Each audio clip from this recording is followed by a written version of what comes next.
Okay guys, this is part 2 of my budget 5 litre build. So the stock Intel cooler did not actually fit in the case. It's hard to tell, but it was actually sticking out of the side. So I actually had to replace that stock cooler with one I had lying around. Now, this one I had lying around was used in a previous build. It is the metalfish Z39 or Z39.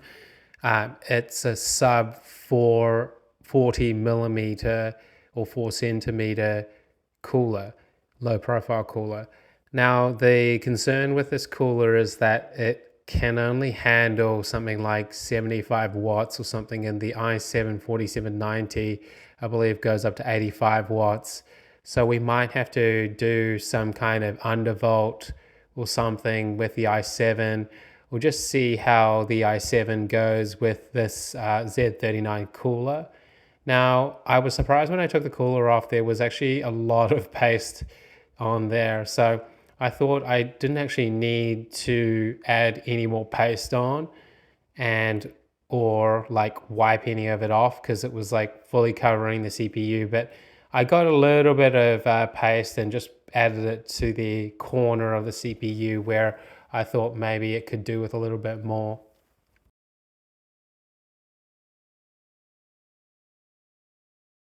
So here I'm working at mounting the Z39.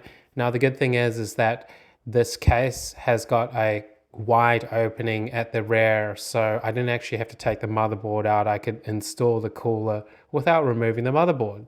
So that's a big win because it would have sucked having to take the motherboard out at this point of the build. The thing I needed to figure out was orientation.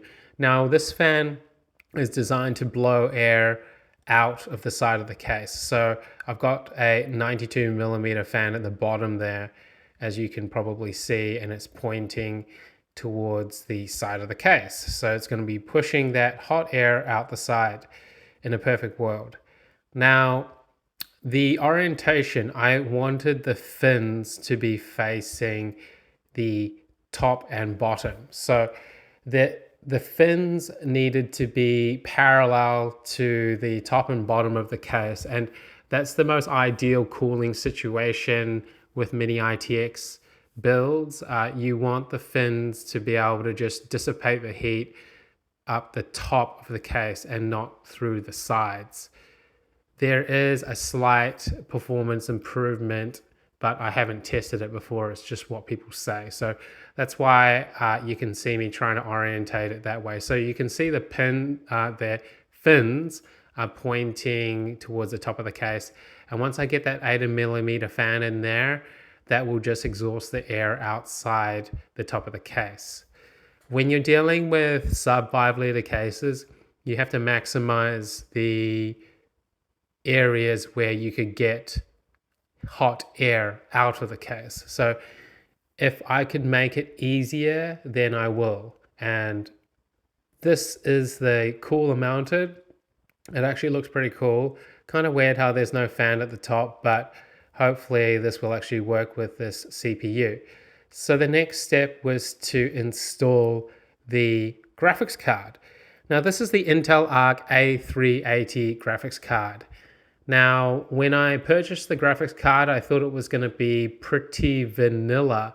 However, there was a guy called Donnie, I believe, in the comment section on one of my last videos, and he mentioned the Intel Arc A380 requires something called Resizable bar enabled.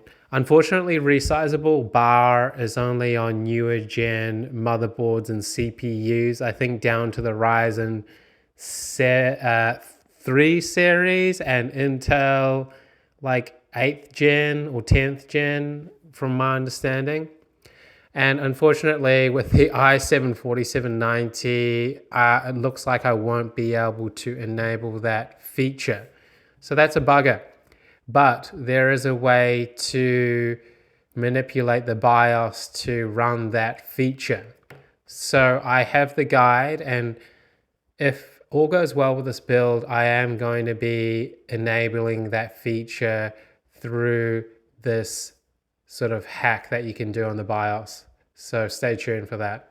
I'm just going to speed things up, no dramas to be honest. It is an ITX based graphics card, so it will fit in, and boy oh boy, it actually looks pretty cool to be honest. And I am just loving the style of the cooler, and it does fit in and it doesn't stick out at all, and I'm actually super happy about it. The PowerPoint was a bit hairy. It was kind of like right in the back there tucked in, so I managed to sneak that 8-pin cable in. And I am actually really excited to give this a boot. I am going to be doing a little bit of cable management though. So stay tuned guys, hang in there, and we will be completing this budget build and hopefully getting up and running.